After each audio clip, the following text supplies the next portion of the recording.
Well, that interview was recorded earlier on where the ticket conference was coming to a close. And just to give you a quick recap of our Twitter poll question, we're asking you, are you satisfied with the number of deals and partnerships Kenya struck at the Ticket 6 Global Summit? You can send in your tweets using our Twitter handle at KT News or my Twitter handle at Agina Abi. And one of the pillars at Ticket 6 was the creation of vibrancy within the African economy by developing local champions that can do business at a global level. These are Pan-African companies that do business across borders and are already working to integrate fragmented African markets into bigger, more economically viable ones. One of these companies is Nairobi Securities Exchange listed Longhorn Publishers Group, which now has a presence not just in Kenya but in Tanzania, Uganda, Rwanda, Ethiopia, the Democratic Republic of Congo, Zambia, Malawi, and has also set up operations in West Africa in places like Ghana and Gabon. Sebon Ngigi is the Group Managing Director at Longhorn Publishers and now joins us in studio. Many thanks, Simon, for making time to be with us. Thank you for having me. Well, first things first, are you satisfied with the number of deals that came through from Ticket? Yes, I am. It's actually something to learn from. It is very clear that the Japanese government takes the private sector to be the key driver of their economy. And I think that's a learning point on our side. Oftentimes you find government policy that is not exactly aligned to that belief that the private sector ought to actually be the one driving the economy. And the government ought to be giving facilitative roles or chaperone the process as opposed to actually doing it themselves. All right. So I'm glad that the number of deals that have come is for the benefit of the country. But one more important thing to note is that Japan is coming to Kenya and to Africa because they believe in the African people. And the African people will not be trusted as much as they have been if they were not properly educated. So the education sector is probably one of the most important reasons and drivers that is making foreign investors choose Kenya and choose also the region. As a Pan-Africa publisher, we're very glad to note that almost every president that came in here today is somebody we have met or seen in the countries where we've been. Wow, that's a good one. And Simon, looking at the Japanese way of doing things, which is actually premised, sorry for that, is actually premised around the Kaizen model. Are there some learning points that Kenyan companies can borrow from the Japanese companies? Yes, absolutely. I think the Japanese companies in general are all organized. Their efficiency levels are extremely high compared to the Kenyans. And the output from what they try to do always comes out well.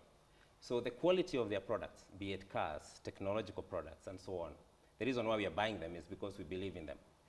The other thing I see about the Japanese is that their government is very, very much involved in giving the private sector an enabling environment to do business in other parts of the world. Yes. And that's the reason why their top official is here in Kenya today to help investors like us to go to those countries.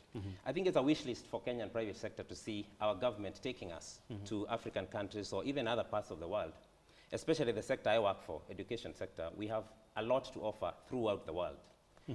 So we hope for that time that the Kenyan government would be able to take us to other countries where we can actually showcase our products and show the African people that we do have what it takes. You've actually raised an important point where the government needs to create a conducive environment. Perhaps in your own estimation, what are some of the barriers to trade between Kenyan-based companies and trading with other companies that are overseas? Absolutely. The first thing, I'll actually give you an example. We went to Senegal. It's one of the countries where we already have an operation. And the first thing we saw on the tender document is that if you are from an ECOWAS country, which is the Economic Community of West African States, you have an advantage of 25 points. And this is Africa. So we are not talking about Europe or an American system. It's actually an African system, which means perhaps the government should have brought the Pan-Africa agenda to enable African companies to trade very well in other countries. But when you look at the European countries which are doing business all over Africa, that does not apply. There is absolutely nowhere in our government tendering system where a company is disadvantaged because it came from Europe, because most of them are used to that anyway. So this is just an example to show you that we try our best as private sector to go to those countries. But of course, we do not control policy. We do not do lobbying. We are not in the Foreign Affairs Ministry or the Trade Ministry. And so what we need is someone to chaperone our interests within the entire African continent in a way that we'll be able to do business easily. Do you feel such forums are key for trying to push the African agenda and the Kenyan agenda? Yes, they are. And I think we are learning from people coming from all over Asia, in Japan, coming all over to Africa. And they're being brought by their own government, and they're being assisted to get business deals and other things signed by the government officials right in Kenya. We do not have that situation in the Democratic Republic of Congo. We go alone. We find out how things are alone. We make mistakes alone. There are many banks which have lost money in the regional businesses. I'm not saying that the government is to blame for it, but it would help if we had someone to chaperone us or to help us to work together and surmount all the barriers to do business within our African continent. And I think the other bigger message is the Pan-Africa dream. I think it should be possible for us to travel, trade, and even live in any country within Africa if the Pan-Africa agenda was taken slightly further than it is right now. Right now, it's very hard to do business in some parts of the African continent.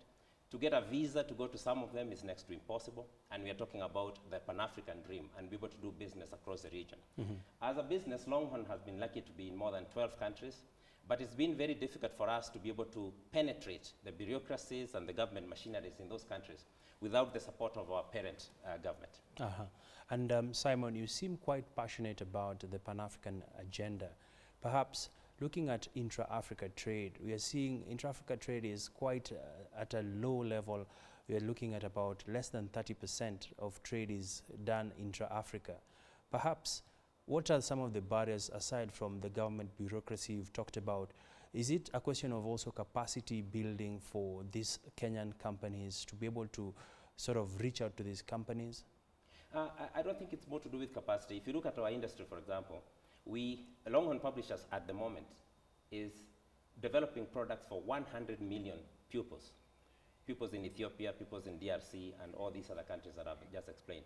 So the capacity to make products for the entire African continent, which is part of our vision, exists. As a matter of fact, we can go even beyond Africa if we wanted to. If you look at other companies in other sectors of the economy, like the manufacturing sector and so on, we see their products. If we go to DRC, we find products made by Kenyan companies there. So the key thing is the government providing an enabling environment for companies to export their products out of the country by probably giving them a better tax regime and assistance with the trade ministry and those kind of assistance. I think the capacity is not an issue. For us in the education sector, we also believe that we have provided the relevant education that is required to get top-notch people to come and trade and compete like everybody else in the world. So I see also trade barriers that have been put, like the East African community countries. I've explained about ECOWAS. So every region you go, you find a trading bloc is already existing. And when you come from another trading bloc, you look like a foreigner in that sector. Yet those rules do not apply to companies that are coming from Europe or from America. And one of the interesting aspects around knowledge is the fact that we do have intellectual property rights, where we are seeing this protection around your intellectual property. At the same time, the government is not sleeping on its job. It's saying we need to tax this. What are your views on the taxation regime in Kenya, and how has this affected the market, especially the recent issue to tax books, the VAT that was imposed? Sure. I think one of the major tragedies regarding the tax regime is to tax knowledge. In short, you're telling me to learn something, I got to pay tax to get that knowledge. We are the only country in the world, plus South Africa, that charges VAT on knowledge, which is books. We have petitioned the government through various forums, including the Private Sector Alliance and all the other forums, and trying to explain to them that it is actually wrong to tax knowledge.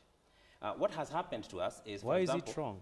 For Longhorn, for example, we have lost in excess of 250 million shillings in the last 1 year, because if the government had given books money enough to buy 10 books, what you're finding is that the VAT is making the school buy 7 books. So three children will not have books as a result, and the money goes back to the government as taxes. Clearly that's wrong, because what we need is to have access to education to our children. It's not something should be negotiated. It's a right for them to get it. And I think there are many other sectors that can be taxed. There are many other avenues, but I think to tax books, in other words, to tax knowledge, is generally wrong. And that's what is going on now. We have lost 250 million shillings there. To go into the other area of piracy. Sorry to interject. 250 million, before we get to piracy, which is also part of my next question. 250 million, put it for us in perspective, what it could have done for your company in terms of your books of accounts. Absolutely. So we managed to sell 1.5 billion shillings. And as I said, if the VAT wasn't there, our sales would have been 1.75 billion. 250 million is enough to go to 8 other countries, African countries, and do business and bring that revenue back here in Kenya, because the printing is done locally. The people who have employed are Kenyans. And we would have created economic opportunities to 8 other African countries. So if we were planning to go to those 8 African countries in the next 5 years, right? Now we probably have to go there in the next 15 years. So you have to scale because down. of the VAT. So we have to scale down our operations. Okay. And we are not the only ones. They are all the publishers in Kenya are going through exactly the same problem. Getting the issue of piracy. In fact, how severe is it? Piracy in other countries? Yes. There is the Kenya Copyright Board, which is supposed to, it's tasked with protecting intellectual property. But in Kenya, I can say that they're trying their best. However, I think the criminals who are perpetuating this vice have also become clever, and the penalties imposed by the government or by the law are not punitive enough. So like now, we lost 450 million shillings to piracy. They take 30% of the publisher's turnover. Just to put that into perspective, our sales again would have been 1.75 plus 450. So it would have been a 2.1 billion if that wasn't the case. So that takes our margins, takes our ability to expand, reduces our capacity to move forward. All right. And the penalty for losing that 450 million is 800,000 shillings. Okay. The penalty to pirate is 800,000 Kenya shillings, no matter how much you have pirated. And so obviously it's an incentive as opposed to a deterrent. All right. Yeah. Well, many thanks there, Simon Gigi. Thank you very much. Just shedding some light into the TICAD conference and how African countries, actually African companies, can align themselves to tap into the growing trade opportunities that abound across the borders. And let's now talk matters to do with trade again, now in Mombasa, and some 100